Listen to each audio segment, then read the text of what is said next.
here. We have spinach right here and arugula, and I believe it's also spinach. Forgot what that was. And then our herbs are barely sprouting. We have some sprouting going on with the other herbs.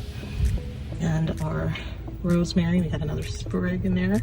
And I believe these are our flowers that are growing. Pretty exciting.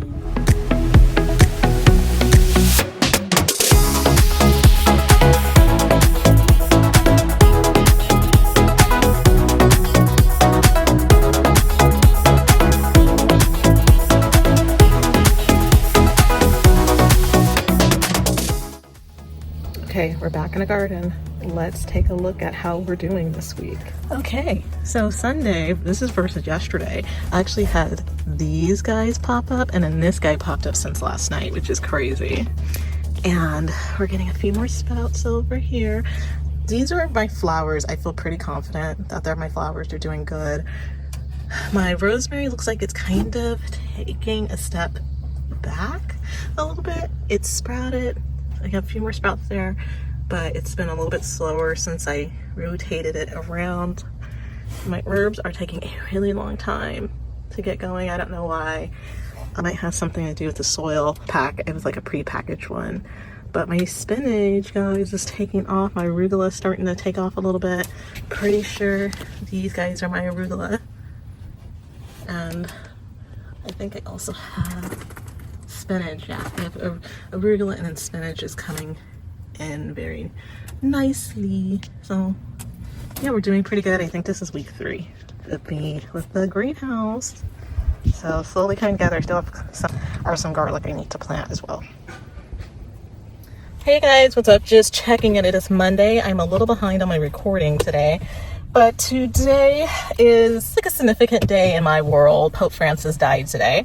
And for us Catholics, that's kind of a big deal, because that means our spiritual father, our leader of our churches, we don't have one right now. So it's sad, but also at the same time a little bit exciting, because we get to go through another conclave and try to pick a new pope, which for some people are like, why is that such a big significance? And you know, people have their thoughts on a church. Believe me, I have my own thoughts as well, but it's just really cool to go through like things that they've been doing for centuries, the ritual and the way that they pick a pontiff and all that sort of thing, which is pretty cool. I have my picks on who I think should be the next pope, but surprised that he died the day after Easter.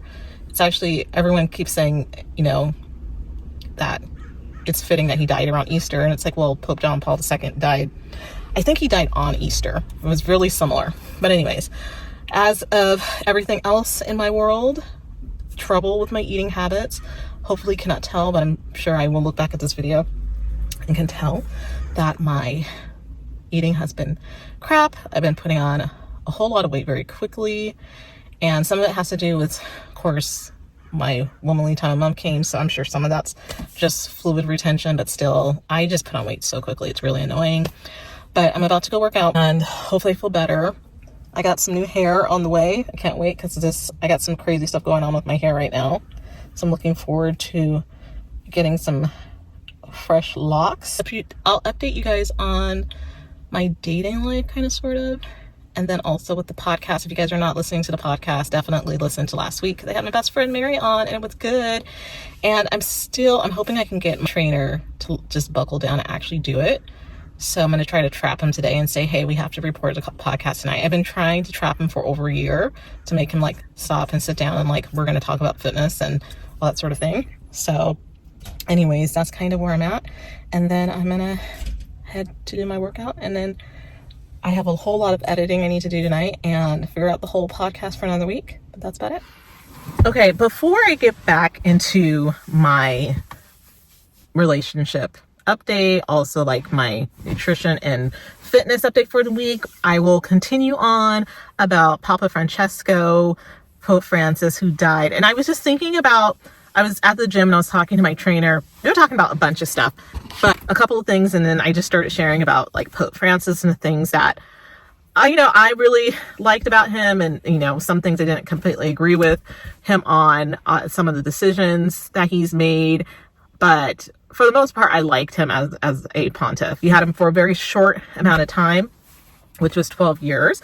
But some of the things that I think that he did really well was to really show people how you're supposed to behave and actually like follow Jesus in the scriptures, just by his simplicity, him not living there where the popes normally live, and him living amongst the other, parish priests in the area and the other clergy. It's like even simply with what he would wear for vestments was very low key. It wasn't like as fancy. If you look back and you look at like John Paul II and Pope Benedict, you will see that they were dressed up in more like fancy vestments. Benedict XVI, he was known for wearing these like really fancy red like leather shoes, but Pope Francis was complete opposite.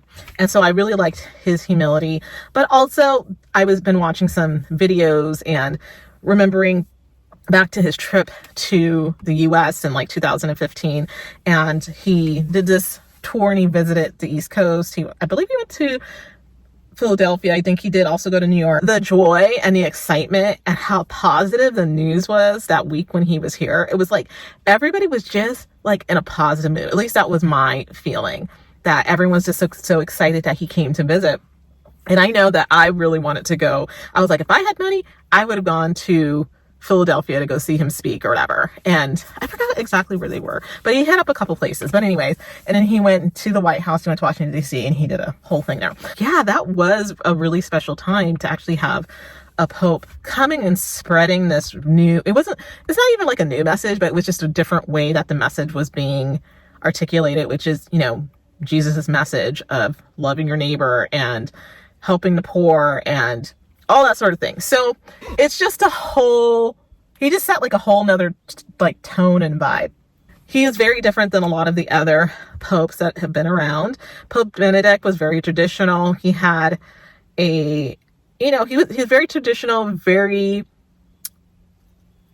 I would say he's very, very scholarly, if that's a word. And Pope Benedict was a good pope, but he was just very focused on like traditional ways. And Pope Francis was very progressive. A lot of conservatives in our church did not like that he really, like, I think it was like the first couple of weeks first was pontiff, that he shared that somebody asked him about, gay people. And basically he said, who am I to judge? Like, who am I to judge how they live their life, basically? And I really was vibing with that. I really love that. And throughout the past 12 years, I've met so many amazing Catholic people who happen to either be trans or are gay. And they are some of the most holy people that you'll ever meet. And they really love their faith, with exception to the teaching that basically says their lifestyle or the way they live or the way they love is wrong and that it's sinful. And it's just really sad because they really have a heart for Jesus, and they're being pushed away by the church that's supposed to represent him. And it's just really sad. So I struggle a little bit with that. But when Pope Francis came out and he said that, I was like, love that. I really also loved that he spoke out about climate change. And Pope Francis was a scientist. I believe he said he was a chemist when he was younger. And so he was a scientist looking at basically all the evidence and saying, hey, we need to take care of our Mother Earth. This is all we got. This is God's gift to us, and we need to treat it like it's like the treasure that it is and not continue to pollute it. There's some things that, of course, there's going to be people that say things I focus on. One of the things is, the child sex scandal. The child sex abuse survivors are really upset. They said he didn't do enough. And I honestly don't know if anyone that moves forward as a pope is ever going to do enough for their suffering. Yes, there's more that needs to be done. The best thing he did was he said there was zero tolerance for any type of abuse. And once it's reported, like, we need to take swift action on this, and he wants an update about what's going on. Perfect? No. But was he doing the best that he could? Now, is there more that needs to be done to make sure that these sex abuse does not happen anymore in our church? Oh yeah, there's a ton that needs to be done. And there needs to be a whole nother vetting process as well for priests that come into the church. And that's a whole nother story we can get into. Another thing that I think people were glad to see, but also a little disappointed, was that the positive thing that Pope Francis did is he moved a lot of lay people into positions that used to be held by priests. And so there's a lot of people in the Vatican who were working at the Vatican that were just lay people, just normal people, everyday people like you and me, who were doing the work on behalf of the Vatican. So there was women who were put in higher positions that have never been allowed to be in those positions. So that was different. There's a lot of people out there who are going to say that they were disappointed that Pope Francis didn't approve for women to be deacons. I don't even know how I really feel about that. I have a lot of opinions about that, but there's just like a lot of like things that come up for him, but also going to, speak to the prisoners and taking the time to like go out and speak to the people. Every pope has their charisms, the things that they did really well. And with the short amount of time that he did have, he did the best that he could to travel and to reach out to his people, very down to earth, and really did not want people fussing over him. I just heard a story on a TikTok clip from like a news clip that he did, that he went and he visited a convent of nuns, and when he walked in, all the nuns fell to their knees, and he told them to get up because he was not Jesus. He goes, "I'm not Jesus, get up." So he did not want people freaking out and bowing down to him. He was like, hey, I'm Pope Francis, but I'm just a normal guy that just happens to be running this huge church. That's kind of how I feel. When I look at it, I'm like, yes, it's sad that he died, but up until the end, he was continuing to do his work. Even on Easter Sunday, a day before he died, he was out there with the people. He did his final blessing that we knew, but he knew he was going to die. He was saying that to his inner circle, that he was not sure that he was going to make it through this illness. So we're lucky he even got out of the hospital to do that one last go around and blessing for everyone who was at St. Peter's Square. It reminds me back to, I had a online friend who I used to like DM back and forth on Instagram, and he was actually I think he was a deacon at the time, and he posted a lot about Catholic teaching. And in the early days when I was doing blogging, I wrote a lot about like my experience of being in a church and some of the spiritual stuff that I was going through and struggles. And he used to write to me and tell me to keep it up and that I was doing a good job. And he had his own Instagram page, and he was talking about his experience of, being a deacon and, going to be a priest basically, and how it was, being in Rome. And it was really cool to listen to like all of his posts and things. And then it was like the weirdest thing. I ended up coming across an article or something, and he was in it. But anyways, long story short, he ended up dying. He served at Easter Mass. He was one of the servers there. And then he had this huge moment, because it's a huge deal to be part of any mass associated with any pope. So he did this huge thing. I think they went and they ate afterwards, and he had like a little celebration meal. And then he said he was tired and he was going to go back up to his room that he had there. And he didn't come down later in the afternoon. I think they were supposed to have another meal. And the next day they ended up finding him, and he died.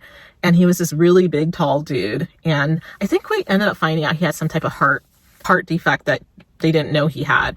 But he ended up dying. It was tragic. And he was young. He was young, but he was just a cool dude. So it just reminds me back to when I found out that my online friend that I met, who was this deacon over in Rome, that I thought was super cool, and he died. And the way he died on Easter. And it just reminded me of that whole experience with Pope Francis dying the day after Easter. So, and also the same with St. John Paul II. He also died. I think he died on Easter or the day after Easter. Anyways, long story short, I'm Catholic, if you didn't know. That's why I'm talking about it. The sad part is that, of course, he passed away. But the cool part is, which I'm actually really excited for my nieces and nephew, is that they actually get to see a conclave and the choosing of the next pope, which is always super exciting. So this is going to be like my second one. I have my personal picks that I would like to see. I'd like to see a pope that either comes from Africa or Asia. those are my two picks, because we had one from the Americas. So now it's time to, look around the globe and find another pontiff that can have a different perspective and hopefully continue on the same kind of vibe and teachings that Pope Francis had during his pontificate, which is a little bit more progressive and also more inclusive. That's what we're really missing in the church, is that we are not opening up our arms and our doors to people who may not be 100% agreeing with our teachings. And that's really isolating a whole lot of people. I could go on and on about that. I consider myself a pretty devout Catholic, but you can be a devout Catholic and not agree 100%. Some of the things that I didn't agree 100% with was with traditional Latin Mass, and having Pope Francis wanted all of the Latin Masses that we had, and our church was one of the churches that had Latin Mass. They really wanted to limit all the Latin Masses that they had, because they had a few parishes. There may have been like one or two in the US that were doing some really weird stuff and was completely inconsistent with what Catholics should be doing. And of course, those parishes should have been shut down. They should have had people watching what was going on. Our parish in particular we're very traditional. I go to a very conservative church. And so our church, we weren't doing nothing wrong. Okay. We had our priest who was doing the Latin Mass, and we also had a visiting priest from St. Michael's Abbey up in Orange County. He used to come down every week. They're both very conservative. That was a huge uproar during, probably the last 5 years that happened. They had a really strong Latin Mass community, and they basically exiled the Latin Mass to these far off parishes in the middle of nowhere. That's where they have Latin Mass, which made no sense. So we have an abbey here in town that could have been out. They chose the one that was completely out of town, that was out of the way, super inconvenient for people, and that was a choice. And so I had major issues with that. Also, our bishop at the time, he is now a cardinal, and I'm hoping his name is not in the hat. I have my thoughts about our former bishop. My opinions, I think that's one thing that a lot of people who are Catholic don't realize, is that you don't have to always agree with what's happening in your church. You don't have to agree with what the Pope is saying, but basically the dogmatic parts of our faith, that's the thing that is basically, you either believe it or you don't. Can have opposing views, and there's a lot of stuff that's currently happening in the church, and a lot, especially tied to politics, that I am absolutely highly concerned with, really bothered by. So anyway, I have a comment to make, also associated with that, but I'm not going to go there because this is like an extra long post. It's supposed to be a short one. But also, I'm like here at our abbey, and all of our flags should be flying at half mast. So that's one of my comments, that if I see one of the brothers today, and I'm gonna say, hey, you realize the Pope died, so our flag actually should be lowered at half mast. And even though I don't agree with our president, he did have that one right, that he did say that he was ordering all flags at half mast in honor of Pope Francis, him passing away.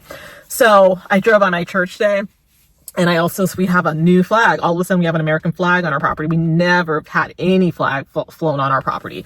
And I'm like, the only flag we really should be flying on our property is the Vatican flag, period. But I have a whole thing with separation of church and state at this point in time.